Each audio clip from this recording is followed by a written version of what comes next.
اگر یزید نے کربلا والوں پر ظلم ستم کیا ہے تو مدینے والوں پر بھی کیا ہے. اس نے مدینہ پر حملہ کیا.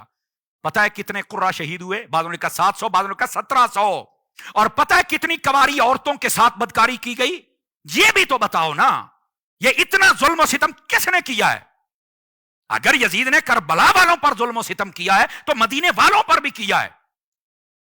اور یہ مدینے والوں کا قصور کیا تھا؟ یہ حسین کے ساتھ کھڑے ہو گئے, امام پاک کے مشن کے ساتھ کھڑے ہو گئے. تو اگر کوئی کہے کہ پہلے کیوں ہو بھائی, پہلے یہ ماحول نہیں تھا, امام حسین نے نہیں بتایا تھا, امام حسین جنگ کے لیے نہیں گئے تھے, وہ صرف خطوط تھے جن کا جواب دینے گئے تھے. خدا را ان باتوں کو سمجھو. اس نے مدینہ شریف 3 دن کے لیے کہا تمہارے لیے حلال ہے. لوٹ مار کر لی گئی, ہر چیز کی قتل و غارت کی گئی وہاں پر. تو کیا یہ صحابہ کرام کا کردار نہیں ہے؟ کیا انہوں نے امام حسین کا یہاں پر ساتھ نہیں دیا؟ وہ جب پتہ چلنا تھا تو تب بھی ہونا تھا نا. اب یہ ہیں اصل حقائق جن کو لوگ چھپاتے ہیں اور بات واضح نہیں کرتے.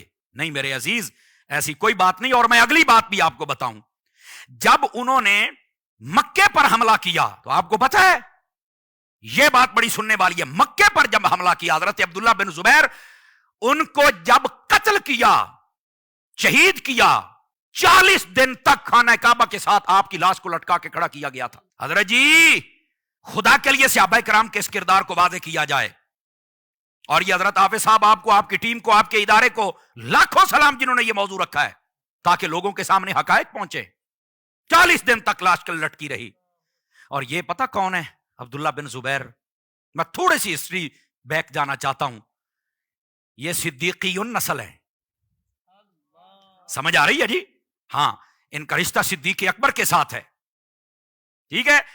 اور یہ وہ ہے نبی پاک علیہ السلام نے ایک مرتبہ حجامہ کروایا, اس کو فسد کہتے ہیں. تو جب خون کا پیالہ بھر گیا نا تو فرمایا اس کو وہاں پھینکو جہاں کوئی دیکھے نہیں.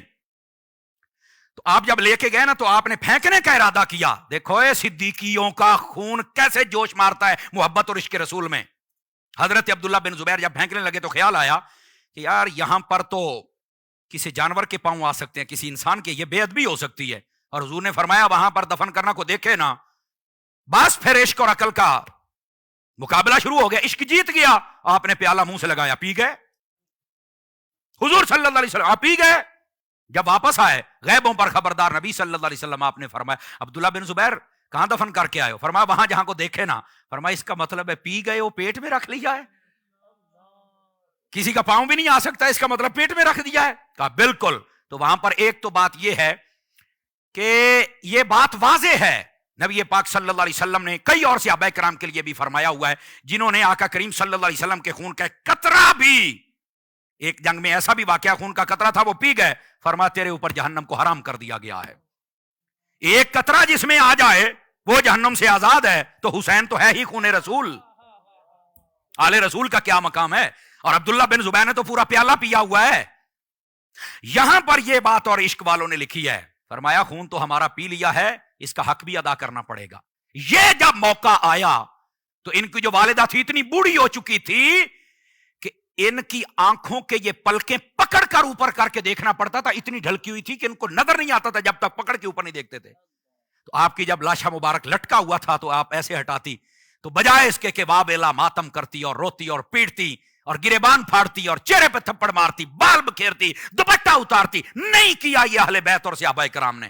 وہاں پر پتہ کیا کہا؟ بیٹا تو نے رسول اللہ کا خون مبارک جب پیا تھا تو تجھے کہا گیا تھا حق ادا کرنا پڑے گا. بیٹا وہ حق یہ ادا کرنا پڑے گا.